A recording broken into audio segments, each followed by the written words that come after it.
Ok, on veut tous rentrer investir au Congo, mais on va pas tous investir dans des bars, dans des salons de beauté, dans des agences de com. Installe-toi et je vais te partager 10 secteurs dans lesquels tu vas investir en RDC en 2025 et je vais te faire gagner du temps, de l'argent, mais surtout du sens. Toleka.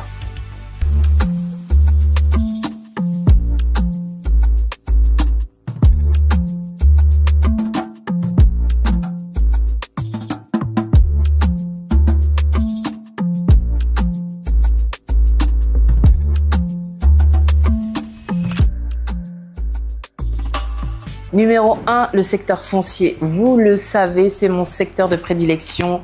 C'est la base.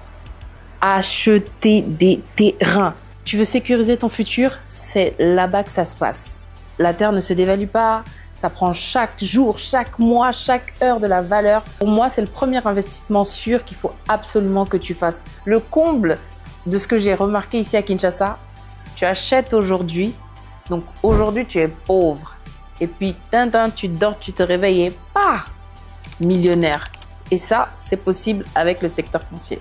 Mais attention, il faut acheter au bon endroit et correctement parce que je l'ai déjà dit dans une vidéo précédente. Si tu achètes mal, c'est beaucoup de problèmes. Mais si tu achètes bien, c'est le succès assuré. En 2, l'éducation. On a une population qui reste quand même très très jeune et donc en tant que parents, on a envie de mettre nos enfants dans des bonnes écoles. Ici à Kinshasa, je trouve en RDC, il n'y a pas beaucoup d'écoles accessibles avec des très très bonnes formations. Donc, si tu investis dans le secteur de l'éducation, de la formation, que ce soit des crèches ou des écoles, des lycées, des universités, pour moi, je pense que c'est vraiment un très bon secteur. Mais pour cela, attention, il va falloir que tu améliores et que tu proposes de la qualité. Si tu proposes de la qualité et de ça, tu rajoutes de la rigueur, de la propreté. Il faut vraiment qu'au niveau de l'hygiène, ce soit propre. Si tu proposes aussi de l'enseignement sur l'histoire africaine, sur la culture locale et bien sûr sur les bonnes valeurs, tu ne fermeras jamais. Tu seras plein à vie. Ensuite, en numéro 3, je dirais que c'est le secteur de la santé. Oui, c'est un système qui est assez fragile ici et je pense dans toute l'Afrique. Donc, si tu arrives à proposer des centres de santé, des cliniques, des espaces bien-être de qualité, encore une fois, avec des machines performantes, avec des résultats cohérents et véridiques, je pense vraiment que tu peux te faire aussi beaucoup d'argent. C'est vraiment un secteur dans lequel il faut investir et c'est ce qui manque aujourd'hui. Après, en 4e point, je dirais le secteur de l'agriculture, l'agroalimentaire. On mange tous et plus ou moins tous les jours. Mais j'ai été choquée d'apprendre que pratiquement tout ce qu'on mange est importé. En 2023, la valeur estimée des importations alimentaires en RDC a été de 3 milliards de dollars. Mais c'est énorme. J'étais trop choquée quand j'ai appris que on importe des oignons, on importe de la tomate. Avec toutes les terres arables qu'il y a dans ce pays, on importe. Investis dans l'agroalimentaire, ça c'est clair. Et en plus de cela, même si on est 15 000 à faire du piment, 15 000 à faire des tomates, ce ne sera jamais assez suffisant pour couvrir le besoin de tout le pays. Donc, allons-y. Tu l'as compris? Achète un terrain, fais de l'agriculture dessus, succès assuré. Et donc, quand je parle d'agroalimentaire, je pense à transformation. Il faut absolument qu'on arrive à industrialiser les process de production dans l'agriculture. Ça, c'est... Mais je pense aussi, 5e, agrobusiness et pisciculture. Est-ce que vous pouvez imaginer qu'on importe du poisson-chat? Non, ça, c'est la folie. On importe du poisson-chat? Non. On a tellement de poissons qui sont en train de mourir de vieillesse dans nos lacs et dans nos fleuves, mais on arrive à importer des poissons. Donc, achète des terrains, mets en place des piscicultures, maîtrise les process, maîtrise les cycles de production et investis dans la pisciculture. On fait venir des poissons de tellement loin alors que on en a ici et on peut nous-mêmes produire. Donc, la pisciculture. En 6, j'allais oublier le secteur immobilier, mais bien sûr. Le souci, c'est que j'ai constaté qu'il n'y a pas suffisamment de biens immobiliers de qualité. Les finitions, j'ai pas les mots.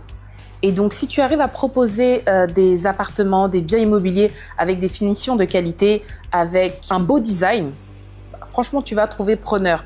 Non seulement sur de la location longue durée, sur de la location courte durée, que ce soit du Airbnb ou du co-living, tu vas trouver forcément parce que c'est ce qui manque. Mais surtout, si tu fais ça, par pitié, mets des prix raisonnables parce que la RDC et plus particulièrement Kinshasa, c'est Miami. Les prix, c'est la folie. Donc, investis dans le secteur immobilier, d'accord, mais des prix corrects. En 7, j'en ai parlé au début, bien sûr, le secteur de la beauté. Je peux t'assurer que c'est un secteur dans lequel, si c'est bien fait, tu n'échoueras pas. Si c'est bien fait. Parce que, et plus particulièrement pour les femmes, qu'il vente, qu'il neige, qu'il pleuve, guerre ou pas guerre, Covid ou pas Covid, tant qu'il y aura des femmes sur la terre, on cherchera toujours à être belle, on cherchera toujours à prendre soin de nous. Donc, le secteur de la beauté, c'est vraiment un secteur dans lequel il faut investir, mais de façon stratégique. J'ai moi-même investi dans ce secteur, mais attention, il faut vraiment investir intelligemment. Je te ferai un autre contenu où je te partagerai mon expérience et ce que j'ai appris de ce secteur.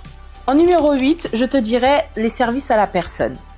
Ce que j'ai appris ici, c'est que on manque de services de qualité à la personne. Alors, si tu crées une agence qui va former des services tels que infirmière, nounou, chauffeur, tu as gagné. On est fatigué de virer tous les 4 matins nos nounous, nos bonnes et nos chauffeurs. Pardon, venez former les gens. Venez nous ramener des sociétés avec des services de qualité. On est fatigué. Donc, très bon secteur. Ce qui m'amène au point 9, la formation. Quoi de plus évident? On n'a vraiment pas le même niveau d'excellence et vraiment pas le même niveau les mêmes standards. Par conséquent, moi, je pense que les forts soutiennent les faibles. La formation, c'est très, très bon. Ça signifie que tout ce que vous emmagasinez, tout ce que vous avez appris, que vous soyez de la diaspora ou que vous soyez ici en RDC, tout ce que vous avez emmagasiné, c'est pour qui? C'est pas pour donner? Donc, partagez.